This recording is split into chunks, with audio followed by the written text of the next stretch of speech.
Welcome back, everyone. It was a brutal Thursday. If you were looking for a relief rally extension, today was a cold shower. The ASX 200 has been slammed, closing down 1.65% at 8,497 points. What went wrong? It was a double whammy of bad news. First, the ABS dropped a bombshell. Australia's unemployment rate jumped to 4.3%. While we added 49,000 jobs, they were mostly part-time, and more people are entering the hunt for work. Then, overnight, the US Fed held rates steady, but warned that the conflict in West Asia is fueling inflationary fog. The result? A massive rotation out of anything and everything that isn't energy. Let's look at the damage on the scoreboard for the ASX 200. The top gainers. Believe it or not, there was some green. New Hope continued its absolute tear, surging another 5.33% to close at 525. In a world of supply shocks, coal is currently king. But the real story was the energy giants like Woodside finding support on the oil spike. The gold bloodbath. If you're wondering why the safe haven failed today, you're looking at a classic liquidity flush. The gold miners were the index's anchors in the worst way. Evolution Mining and Regis Resources both cratered 10%, while Newmont dived 5.78%.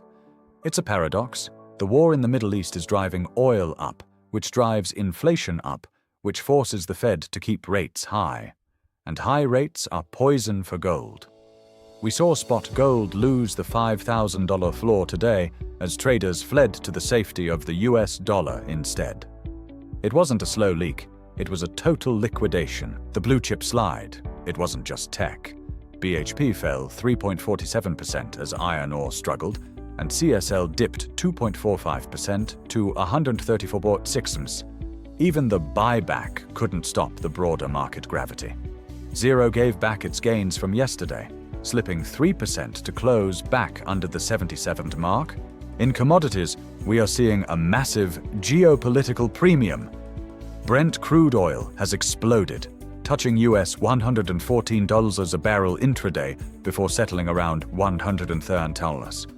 Fears of strikes on critical energy infrastructure in the Middle East have pushed oil to its highest level since the conflict began.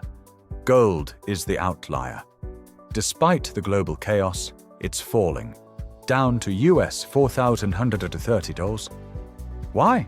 Because the Fed and the RBA are staying hawkish to fight the oil-driven inflation, and that is crushing the non-yielding yellow metal. Iron ore is holding the line at US $105.54, but only just. The miners are feeling the squeeze of higher input costs, diesel, against flat demand from China. So the takeaway? The market is starting to whisper the word stagflation, rising unemployment plus rising energy costs. Today's move shows that the RBA's 5-4 split vote from Tuesday might have been more of a warning than a comfort. If jobs keep softening while oil keeps climbing, the central bank is in a nightmare position. Thanks for watching. Smash that like button and let me know in the comments. Are you hiding out in energy stocks, or is this the dip you've been waiting for in tech? I'll see you at the open tomorrow morning.